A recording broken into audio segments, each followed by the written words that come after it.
The music floated through the grand hall, soft piano keys blending with laughter and clinking glasses.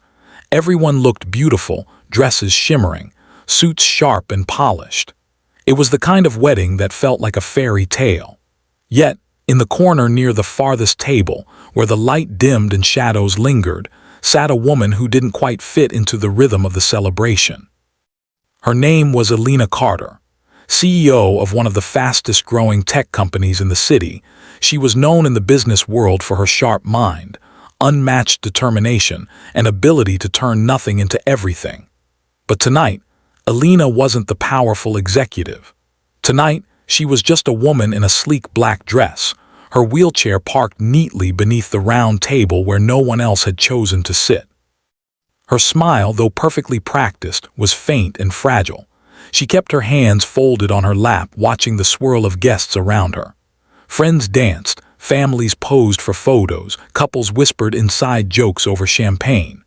And she sat alone, a silent observer, wondering why the loneliness she'd buried under work and ambition seemed to roar so loudly at weddings. The truth was, Elena hated these moments. Not because she didn't love celebrating others, but because they reminded her of everything she pretended she didn't need.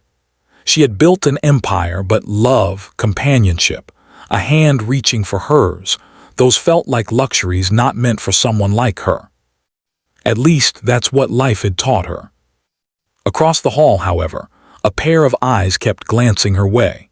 Daniel Hayes wasn't the kind of man who usually stood out at weddings. He was a single father, dressed in a simple navy suit that tugged a little too tight at the shoulders. His dark hair fell slightly into his eyes, and though he smiled politely at the small talk around him, his attention kept drifting back to the woman sitting alone.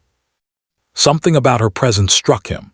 She wasn't just alone in the sense of being at an empty table. She looked like she had chosen it, as if expecting no one would come near. Yet her eyes, when she thought no one was watching, carried a quiet ache that felt familiar to him. He'd seen it in the mirror too many nights, after long days juggling work and raising his 8-year-old daughter, Emma. Daniel wasn't the most confident man when it came to approaching strangers, especially strangers who radiated the kind of grace Elena did. But Emma, curious and fearless as always, tugged at his sleeve. "Daddy," she whispered, peeking at the woman in the wheelchair. "Why is she sitting all by herself?" He hesitated. Maybe she just wants some quiet. Emma frowned, her little brow wrinkling. Or maybe she's waiting for someone to ask her to dance. You should go. Daniel laughed nervously. "Sweetheart, I don't even know her." "Then you can say hi," Emma said with the innocent finality only children possess. "That's how friends start." And before he could argue, Emma nudged him forward. Daniel took a deep breath, straightened his shoulders, and walked toward Elena's table. She noticed him immediately, the kind of awareness you develop after years of being stared at, approached for pity, or ignored completely. Her guard rose automatically, but when he stopped in front of her and smiled, not the forced, careful smile of politeness, but the kind that reached his eyes, something inside her shifted ever so slightly. "Hi," he said, his voice warm but tentative. "I hope I'm not interrupting. My daughter and I noticed you were sitting here alone. Would you mind if I joined you?" Elena blinked, surprised by the directness. Most people didn't ask, they avoided or hovered awkwardly. Slowly, she gestured to the chair beside her. "Of course, please." Daniel sat, and for a moment the silence stretched between them. But then Emma bounded over, her curls bouncing as she carried a cupcake in her tiny hands. "Hi," she chirped. "I'm Emma. You look like a princess." Elena's lips parted, and then a genuine laugh escaped her. It startled even her. It had been so long since it came that easily. "Well, thank you, Emma. That's very sweet." "You're welcome," Emma said proudly, then turned to her father. "See, she's nice." Daniel chuckled, a faint blush coloring his cheeks. Kids have a way of getting straight to the point. For the first time all evening, Elena felt the heavy loneliness lift. She found herself leaning into the conversation, asking about Emma's favorite subjects in school, laughing at her funny little stories, and even teasing Daniel about his terrible attempts to braid his daughter's hair. But when the music slowed and couples drifted onto the dance floor, Alina's chest tightened again. She focused on her glass of water, determined not to let the longing show. That's when Daniel stood, extended his hand, and asked the words she never thought she'd hear that night. "Would you be my date?" Her breath caught. She looked at his hand, then at him, trying to read if it was pity disguised as kindness.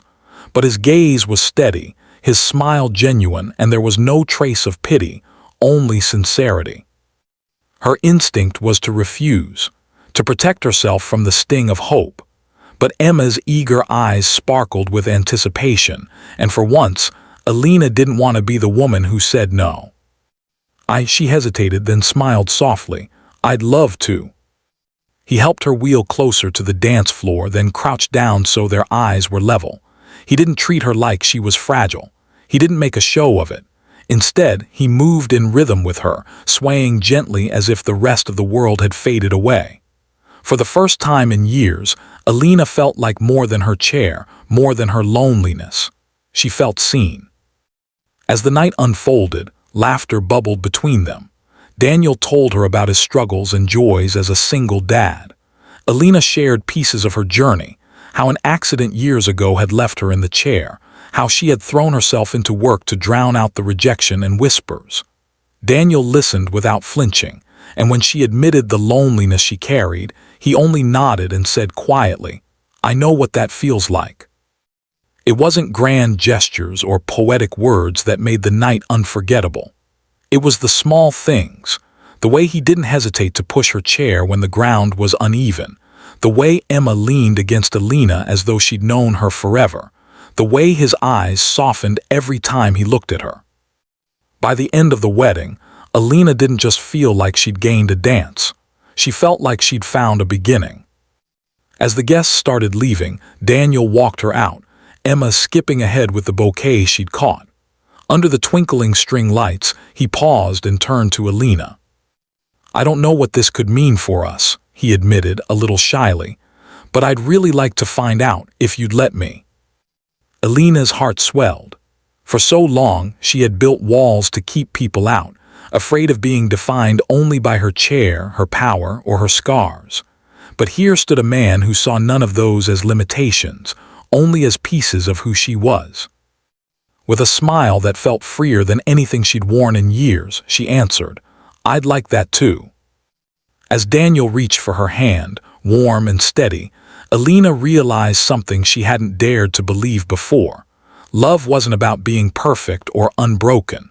It was about finding someone who saw you wholly and still chose you anyway. And under the glow of the wedding lights, as a little girl twirled with her flowers and two hearts dared to hope, Alina no longer felt like the woman sitting alone. She felt like she belonged. Because sometimes, love doesn't arrive with fireworks or dramatic declarations. Sometimes, it begins with a simple question, spoken quietly at a wedding. "Will you be my date?"